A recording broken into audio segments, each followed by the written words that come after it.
Little line at the bottom of the Mirror, but, big story, Riyadh. Ronaldo, this is my last World Cup, which I guess isn't the biggest surprise in the world, bearing in mind he's going to be 41 in February. He's gone on to say, hasn't he, that he wants to score 1,000 goals, Riyadh. He's not going to be happy till he's got 1,000, and he's, on 953? He'll get to his 1,000. I mean, he's still scoring them by the sackload in Saudi Arabia.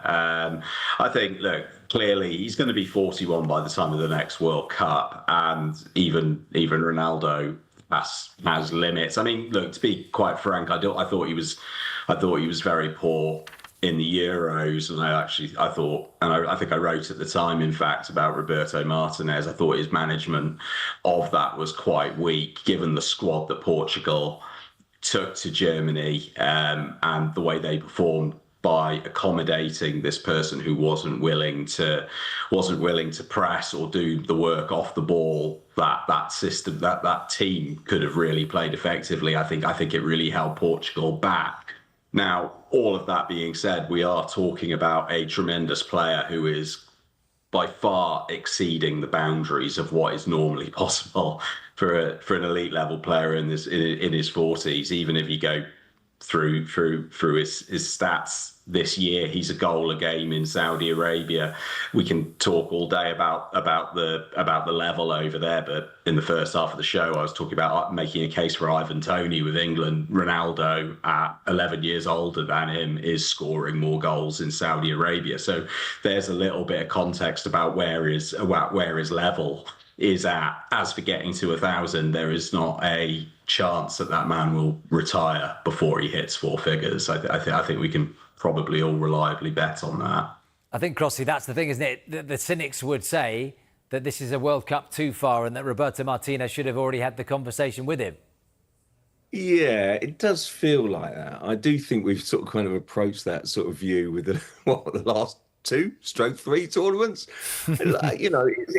He's just such an all-time great. You've just got to give him credit, and massive, credit. But he isn't that overbearing figure sometimes, and it feels like he can be the most important player, most demanding, player on the pitch, and that's the point, isn't it? Sometimes you've got this great figure, an absolute legend of the game.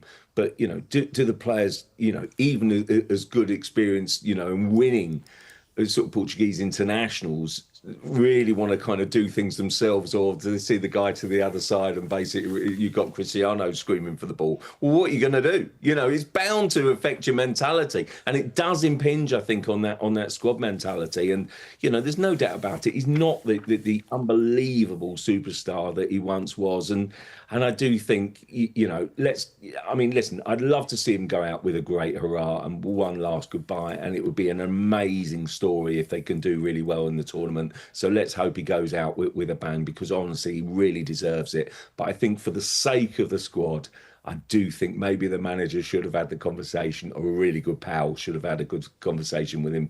Maybe Piers Morgan should have, but a while ago, and just sort of said, look, come on, Cristiano, give someone else a go. Because, he's an all-time great. Nothing should detract from that. But I do think, it shouldn't surprise us, but maybe it does, that it'll be his last World Cup. It's a bit like you, Crossy, at the Mirror, isn't it? Everyone's just waiting in the wings. Don't say that. Don't tempt fate.